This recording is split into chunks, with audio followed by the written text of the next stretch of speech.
Hello and welcome everyone. तो कैसे हैं आप सभी लोग? मुझे उम्मीद है आप सभी बहुत बढ़िया और बहुत अच्छे होंगे और अपने जीएनएम एंट्रेंस एग्जामिनेशन की प्रिपरेशन बहुत ही अच्छे तरीके से कर रहे होंगे। आज हम साइंस के लिए 25 बहुत ही इंपॉर्टेंट क्वेश्चंस लेकर के आए हैं जो कि आपके एग्ज़ाम में पूछे जाने की संभावना बहुत ज़्यादा है। आज हम पार्ट 1 करेंगे, ऐसे ऐसे करके हम बहुत सारे कम से कम 2 से 3 हज़ार क्वेश्चन सॉल्व करने वाले। मैं गारंटी देता हूँ अगर आप ये सारी सीरीज़ को फॉलो करते हो तो कहीं ना कहीं आपके पूरे में से पूरे क्वेश्चन सही जाएंगे और आपका सिलेक्शन जीएनएम एंट्रेंस एग्ज़ाम में हो जाएगा। तो देखो, हम क्वेश्चंस को स्टार्ट करने से पहले बता दें, हमने एक व्हाट्सएप ग्रुप बनाया है जहां पर आपको ये पीडीएफ मिल जाएगी। उसका लिंक मैंने डिस्क्रिप्शन बॉक्स में दे रखा है, तो आप उसको जल्दी से ज्वाइन कर लें। तो चलिए पहले पढ़ते हैं। पहला क्वेश्चन क्या है? पहला क्वेश्चन कहता है which option correctly shows the transport of oxygen to the cells, यानी कि इनमें से कौन सा ट्रांसपोर्ट है जो कि ऑक्सीजन को सेल में पहुँचाने के लिए सही तरीके से दिया गया है। यहाँ पर आपको 4 ऑप्शन देखने को मिलेंगे। लंग्स, पुल्मोनरी, सबसे पहले लंग्स, पुल्मोनरी आर्टरी, राइट एट्रियम, ऐसे करके। तो आप जब पढ़ेंगे इन सभी क्वेश्चंस को, ऑप्शंस को, तो आपको देखने को मिलेगा ऑप्शन नंबर डी बिल्कुल सही है। इस चीज़ को आप एकदम ध्यान रख लें कि आपके सेल्स में आपके सेल्स में ऑक्सीजन जाने का जो सही ट्रांसपोर्ट मीडियम होता है, सबसे पहले लंग्स में जाता है, लंग्स से पुल्मोनरी वेन में जाता है, लेफ्ट एट्रियम में जाता है, लेफ्ट वेंट्रिकल में जाता है, आयोटा में जाता है, उसके बाद बॉडी सेल्स में जाता है। इस बात को बहुत अच्छे तरीके से ध्यान रखें, ठीक है। हम नेक्स्ट क्वेश्चन पर मूव करेंगे। नेक्स्ट क्वेश्चन कहता है जब बिजली को पानी में प्रवाहित किया जाता है तो किस प्रकार की रासायनिक प्रतिक्रिया होती है? क्या आप यहाँ देख सकते हैं, हिंदी और इंग्लिश दोनों मीडियम में हमने क्वेश्चन लिख रखे हैं। तो आप याद रखना, जब क्या कहते हैं पानी को बिजली में प्रवाहित किया जाता है तो अपघटन की क्रिया होती है, जिसे हम इंग्लिश में डिकम्पोजिशन भी बोलते हैं। अगले क्वेश्चन पे पहुँचेंगे। अगला क्वेश्चन कहता है कि शरीर की मृदा और संतुलन नियंत्रण किसके द्वारा होता है? तो याद रखना सेरिबैलम। किसके द्वारा? सेरिबोरम। इंग्लिश में posture and balance of the body is controlled by, तो याद रखना सेरिबैलम, ठीक है। आगे हम बात करें क्वेश्चन नंबर 4 की। क्वेश्चन नंबर 4 कहता है हवा में जलाने से पहले मैग्नीशियम रिबन को रिगमाल से रगड़कर साफ किया जाता है, क्यों किया जाता है? उसका कारण ही पूछा गया। तो इसका कारण क्या हो जाएगा? ऑप्शन पढ़ेंगे। रिबन की सतह को चमकदार बनाने के लिए, ऐसा बिल्कुल भी नहीं है।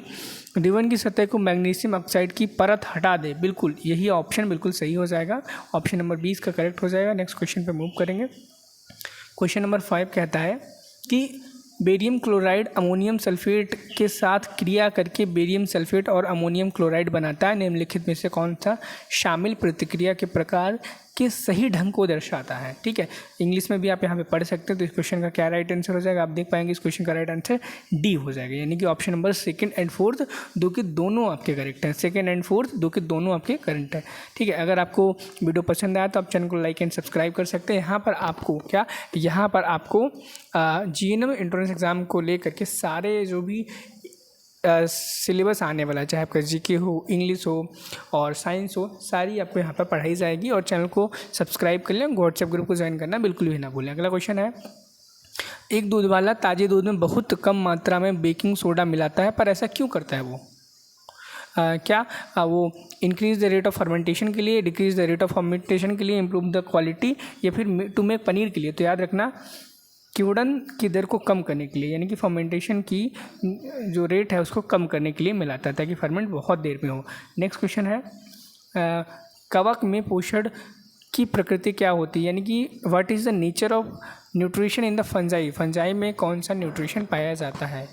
ठीक है, तो याद रखना सैप्रोट्रॉप्स। क्या रखना? सैप्रोट्रॉप्स, याद रखना सैप्रोट्रॉप्स। अगले क्वेश्चन पर मूव करेंगे। अगला क्वेश्चन कहता है कौन सा वाहक ऊतक पौधों में बहुदिशात्मक प्रवाहन के लिए जिम्मेदार होता है? Which conduction tissue is responsible for the multi directional transport in the cells in the plants?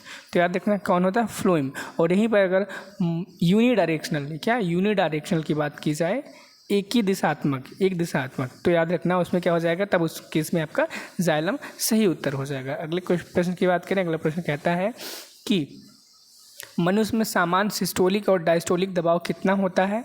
तो आपको याद रखना है सिस्टोलिक एंड डायस्टोलिक प्रेशर जो ह्यूमंस में होता है 120/80 mm ऑफ Hg होता है। क्वेश्चन नंबर हम 10 पढ़ेंगे। क्वेश्चन नंबर 10 कहता है कि which of the following is liquid at room temperature, यानी कि लिखने से कौन सी अधातु कमरे के तापमान पर तरल होता है? क्या वो फॉस्फोरस होता है, ब्रोमीन होता है, बुध होता है यानी कि मरकरी, कार्बन, ठीक है, बुध नहीं बोलेंगे, इसको ट्रांसलेशन में थोड़ा सा गड़बड़ है। मरकरी को हिंदी में पारा बोलते हैं। क्या बोलते हैं? पारा बोलते हैं। इस चीज़ को आप याद रखना, ट्रांसलेशन के टाइम पे थोड़ा सा गड़बड़ है, ठीक है।